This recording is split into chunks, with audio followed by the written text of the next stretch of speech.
obviously the biggest conversation heading into the game is JJ and Carnell. And the fact that we're talking about both of these guys is really insane, isn't it? Both of these guys, man. Like, how did we get here? How did we get here? This is 3 weeks ago. We're just talking about these are the two best wide receivers in the country, and they're just killing everybody. And we got the game in 9 days. Ryan Day, of course, was asked on Tuesday and Wednesday about the injuries, 7 different ways to try to get some information out of him. And he did release a little bit of information. I don't know if he intentionally did it, but there's a lot of people still freaking out about this. And maybe more so after Wednesday's answer to, or was it Tuesday's? Tuesday's answers. When he said, they're working hard to get back on the field and they're in good spirits. And I've been on all the Ohio State message boards, and there's a lot of people that are really irritated with the way Ohio State handles injury information, and they are really cagey. Some people will throw out, well, it's HIPAA violation. That's not a HIPAA violation. A HIPAA violation is that's for medical personnel releasing information to other people. And what actually applies in this case would be a FERPA violation, but the coach doesn't need to disseminate information about the specific injury to be straight up with what's happening, right? Ohio State chooses not to, and that's their prerogative. Though I will say, there are certain ways that when you go about it, it makes it worse. It makes it worse, and it brings up, and I actually think it puts the player in a very difficult situation and the target of fan base ire, which you can say, well, Ohio State doesn't care about that. Well, sure they do.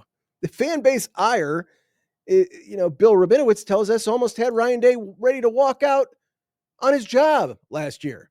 Of course that matters. You don't want to put your players in that situation. You don't want to put your players in the situation when they're saying Carnell Tate is going to quit on the team like Jackson Smith and Jigba. That's what they're saying, not me. But when the timeline of events based on what you say as the coach creates more questions than answers, I think you're doing a disservice to the player. And admittedly, not an easy situation, especially because things can change. Things can change.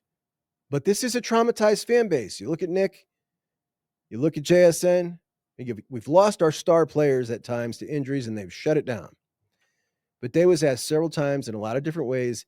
And after the Purdue game, when he said that Carnell was held out, but probably could have gone due to tightness, right? Said he probably could have gone. We went from that to street close against UCLA. And then to trying as hard as they can to get back in good spirits. And in good spirits is what you say about someone who has been, down and like they're in good spirits. They're not super depressed about it. Like, wait, you said he could have gone. Like, this sounds like it's precautionary, and now sounds like it's something. I get it. He was asked about Jeremiah in the Illinois game, and here's where he gave a little information. Remember the hit against Illinois. He goes out. You got Austin Sareveld, Max Clare, lead blocking. There is one guy they got to pick up, and JJ is going to house it from 40. And Max Clare does not block the guy. It wasn't Austin's assignment. It was Max's. And the dude gets a free shot at JJ. He takes a bad hit. He grabs his back. He was asked if that was the hit that led to the issue. He said, not that I know of.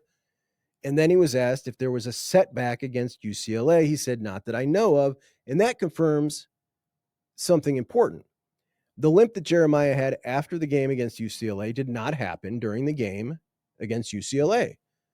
So whatever was ailing him before the UCLA game, but he played anyway, which tells us something very important. If he already had that injury and he was questionable on the report, if that injury could have been further aggravated by playing against UCLA, they would not have played him. Not a chance in the world. Which tells us if it wasn't caused or furthered against UCLA, and he already had it, and they played him, that it's just soreness. It's just soreness. We've seen how he can perform with this ailment, whatever it is that's ailing him. And his performance did not decline one bit. 4 for 40. He looked electric, had the bossest one hand catch you ever seen. And this lines up with everything I've heard as well, that he's fine. He's playing against Michigan. He's dinged up like everybody. So whether or not he plays against Rutgers, who cares? I don't think he will. I don't think Carnell will. Obviously, JJ's out of the Heisman race now, which, I love to see our guys break records and get stats and awards. And he hates sitting down. Like, that was 100% Jeremiah's call to play in the first half against UCLA. I guarantee they wanted him to sit that out. But if they know that he can't worsen the injury, it's just a long time healing injury, and it's not going to get any worse by playing, he wants to play. With what he gives to the program, man, you're his coach, but yeah, you let him play. Like, you love that. You admire that. And if there's no chance of him hurting himself further, you let him play.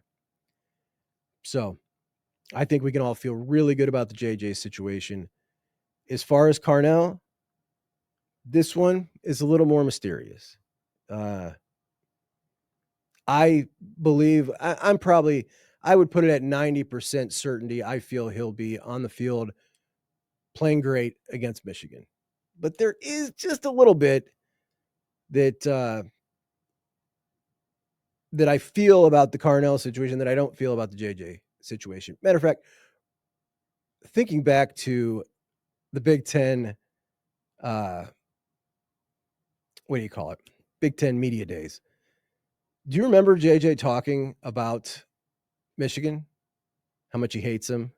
Asked him why. I don't know. I just hate those guys. The reason that he hates them, and he probably doesn't even realize it, is loyalty. If you got a problem with his family and his family's got a problem with you, then he's got a problem with you, which I love so much about this kid. He is the perfect teammate. He's the perfect football player. He's so special. It's just amazing. It's just amazing, man. He's got it all. I mean, everything. He checks not only does he check every box, he's like the top 5% in every box. An effort guy, yes. A study guy, a teammate, a loyal teammate. And that's all the off the field stuff. How hard does he work? Like he's top 5% in every single category you could possibly break down for a football player. It's just amazing. I don't know that we'll ever see another one like him. I don't know that we've ever seen one since him. A guy that's that good, that works that hard, that is so beloved by his teammates. And when you factor in the fame and how well he's dealt with it, he crossed over into mainstream fame a long time ago, like well outside of the realm of college football famous. This dude is famous, American famous, which is really cool, really hard to do. And it shows the power of Ohio State. Is he that famous if he goes to Miami or Florida State? No. He's not. He's every bit the football player, but he is not that famous. So, but last year watching the game, I remember talking to my brother during the game.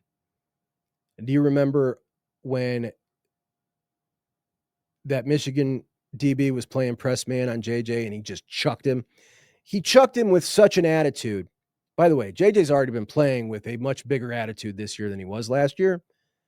It kind of started in that game right there. It was a different feel, and you knew right then, man, he hates these guys, and that is glorious because you don't always see that right off the rip with young dudes in the game. He gets it, and even Michigan fans love that. We want players to play like that in that game. We don't want them to be stupid and get G. Scott penalties, but we want to see that in the game. It's awesome. You love it. I can't